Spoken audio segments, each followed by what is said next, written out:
Thank you very much. Good afternoon to everybody. And perhaps I'd like to start where my neighbor just ended by excusing myself in advance for perhaps not mentioning all the ideas we expressed, since I think we had a very rich discussion in this working group. I had the pleasure of co-chairing with Junaid Ahmedi, Senior Director of the Water Global Practice of the World Bank. I think we started by reminding ourselves of a few facts. First of all, MDG or the SDG 6, which will tell us in a few months that we're all striving for universal access to water and sanitation by 2030. Secondly, the Jeffrey Sachs has told us that probably to achieve that we'll need $27 billion a year. And thirdly, that at the present moment, the ODA for water and sanitation is around $6-7 billion a year. So there's obviously a financing gap that can be filled partly, of course, by the public sector. But what we tried to discuss in our working group was how could we also interest the private sector in putting more money into this sector. And I guess the basic question is how can we make water providers more attractive for the private investors? And up front, I think I should make clear that, of course, water security is broader, and that it's very hard to imagine a model whereby a dam, for example, or a non-revenue generating activity would ever be financed by the private sector. So we focused our discussion on water operators. And I guess we identified two key conditions to convince the private sector of looking more actively at financing water providers. First of all, the enabling environment. And a few elements were mentioned there. For example, the governance. Of course, governance is very important. Governance should be good. There should be reliable regulations. There should be reliable institutions. Or as one participant said, good governance leads to good financing. I think that summarized it quite well. Secondly, political will is very important to improve the enabling environment. And all the relevant ministries should be involved. Because, of course, talking about this issue has economic, social, and environmental dimensions. So it's absolutely essential to involve all these ministries in discussions on an enabling environment.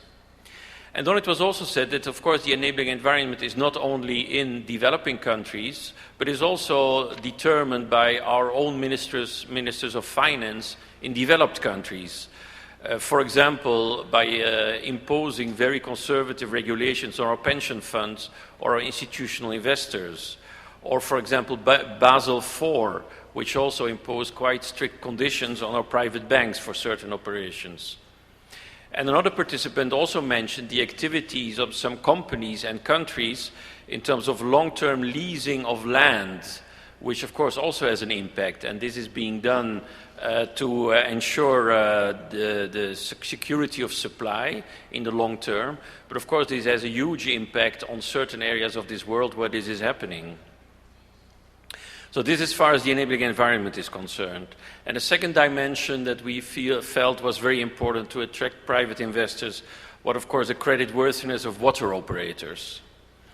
In some countries, very few water operators are creditworthy enough in order to attract private funding. And to change that, we discussed a few important tools. Very important, of course, is to increase the revenue-generating capacities, which in many countries is a politically very sensitive issue. How do you introduce differentiated tariffs? How do you take care of the social impact of introducing water tariffs? So this is, of course, a very sensitive issue. Another important dimension was the ring fencing of the revenues generated by these activities, which was also seen as absolutely essential in terms of ensuring the financial viability of water operators. And another few proposals that were made, for example, pooling water operators. We heard from one country that they managed to reduce the number of water operators from 400 to 40 in 2 years' time. And of course, if you have a water operator of a major size, it's much easier to attract institutional investors. Another tool that was mentioned was technical assistance to water operators, also to assist them to formulate attractive proposals, and standardization to reduce costs.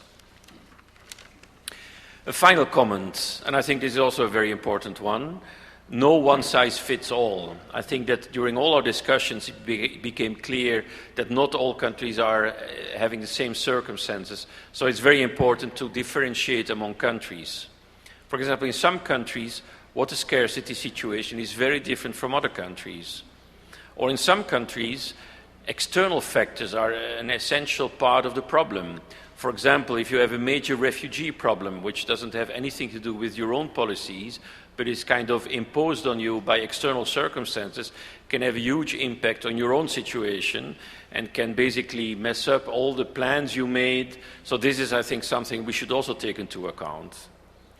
And in some other countries, the constitution does not even allow private water operators. So also all this to say that it's absolutely essential to look for tailor-made discussion, tailor-made solutions.